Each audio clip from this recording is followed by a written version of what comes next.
any of them is here, let me tell you, if they were here, they would succeed. Put me anywhere. 1 minute, I went to school. I've been to the best of schools. I've been to the best of schools. I've been to Oxford. I've been to Cambridge. I've been to all of them. And I tell you what, how many have you ever seen anybody in this country who walked into the bank and was given money based on intellectual capital? They will tell you to bring your grandmother's house, your father's old house, by the time you finish it, that's it. Bill Gates was given $1 million. Go and read the history of Microsoft by a bank for a young boy who was in a garage. Steve Jobs and his friend Wozniak was given $2 million. Who would have given them that type of money here? Nobody. Let me tell you, Steve Jobs went and brought John Scully. John Scully was the CEO of Pepsi. Steve Jobs sent him a text and continued to send him a text. Do you want to continue selling sugared water, or do you want to be part of changing the world? One day, John Scully got up and said to Pepsi, where is President and CEO? I'm leaving this company. I want to go and join these small boys in a garage. Which person will do it here? His people will say that they don't do a medicine. No. Nobody will do it. That's what we have. The government will not support you. You do anything here, the government will not patronize you. They will not patronize the white man. They will not do it. So there's so many things we take against. That is where a journalist has to say, let us take it back. Let nobody tell you there's not enough money. No. Tell me what a governor in Nigeria needs a dispatch rider for. What for? If I tell you how we stop fuel, we used to have a fuel dump when I was governor. Fuel dump.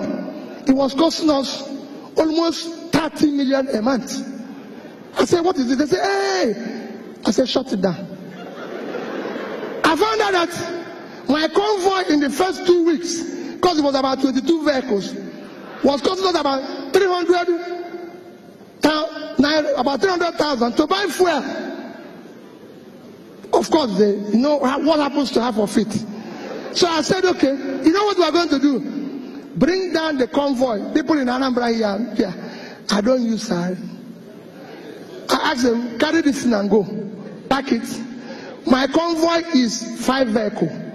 And you cannot buy fuel unless I'm inside the car. So I will pay them. No more.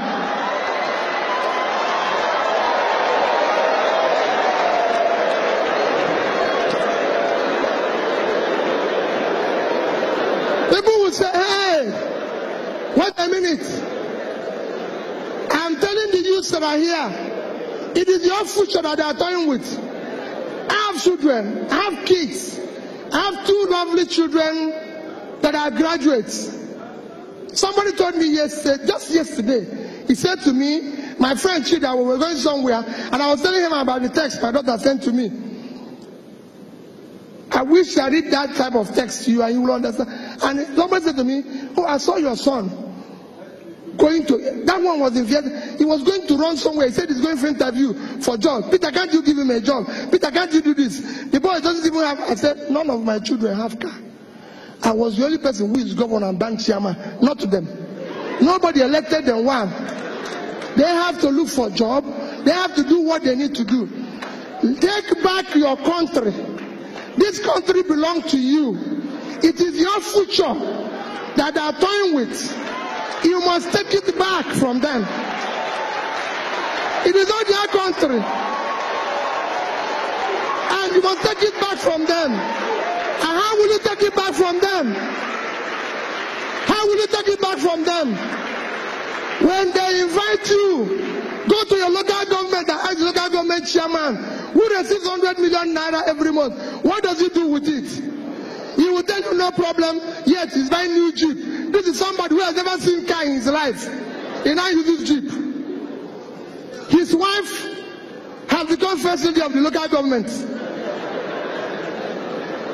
You go everywhere, a convoy will pass you. They say it's first lady of the state. First what? This man, this woman is like they used to tell me then, hey, Peter, you're not treating your wife fairly. Peter, you're not doing this. That this is this. I said, no. There's so many costs. If I tell you literally, if I have time and tell you cost of governance here, you won't be here. When I came back, when I started, we had about 10 governors' guest house. I said, what is governor going to do with this? I go to work in the morning, I go back in the evening. I'll come back. My cook then will cook about food that about 50 people will eat. I said, what is this for? They were killing one cow every day. I said, what is this for? He said, Your Excellency, I'm doing it in case if you come back with people. I said, have you ever seen me come back here with anybody? So why are you cooking for the people? Any day people will come here, I will let you know. Cook for only one person. One person. Me. I said, don't do it. You know, I come from Anambra State. There's too many big men. Of course. Like I told them, I said, don't allow any of them to come here. I don't have what it takes to entertain them. So what they do, they phone me, Peter, I want to see you. I come to your house in the evening. So I go to his house, because there he will bring his champagne, eat his fabulous food, and at times when I'm going, they will give me some to take back. Goodbye. But don't go to government house. Because government house is not a restaurant. It's not a place to drink champagne.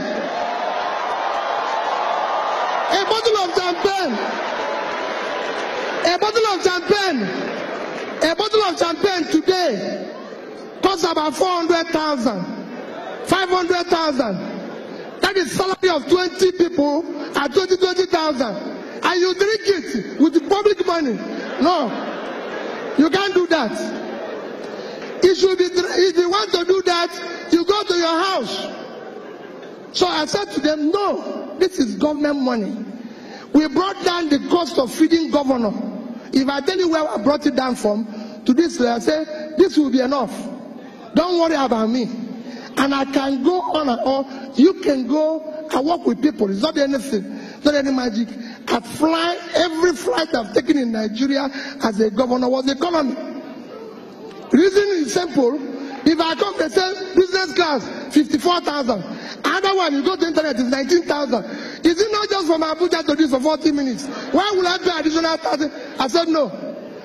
I went to Young Shaguru and said, your hotel in Abuja, can you give me this guy? He gave me 50%. So to sleep there is 30,000 naira. And I said, no, these things, that is what people want me to go to another bigger hotel and stay for 250,000 naira. And people say, oh, Peter, I said, well, I have a problem. If I sleep there and pay somebody 250, I will be awake. I wouldn't even sleep. Because I think they've stolen my money.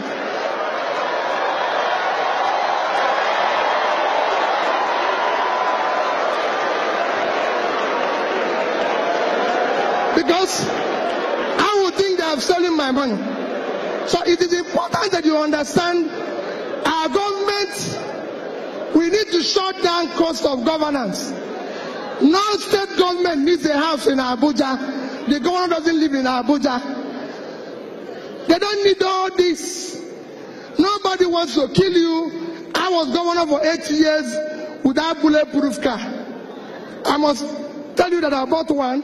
But I didn't use it, and nobody killed me. I was using Prado. They will say, hey, it's not balance, it's not this. Another thing they keep telling me, that government vehicles, because of the high traffic, is every 6 months.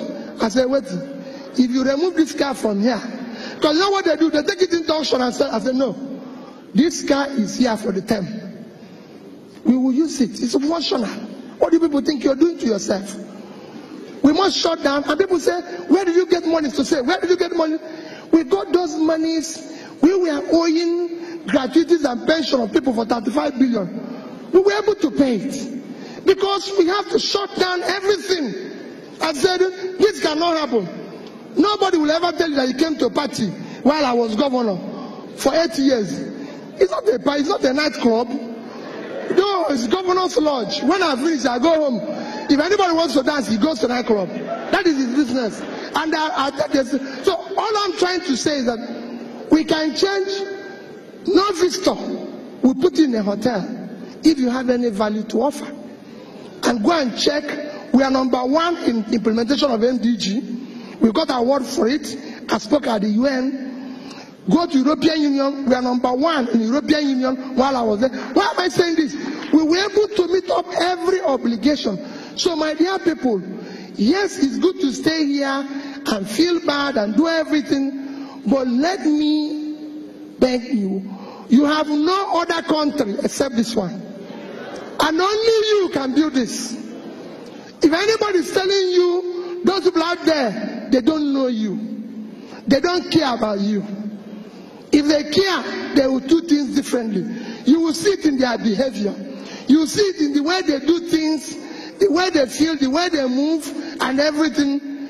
In that, because they are doing that, what I beg you is that you must, like Olisa pleaded, get up and decide to join politics.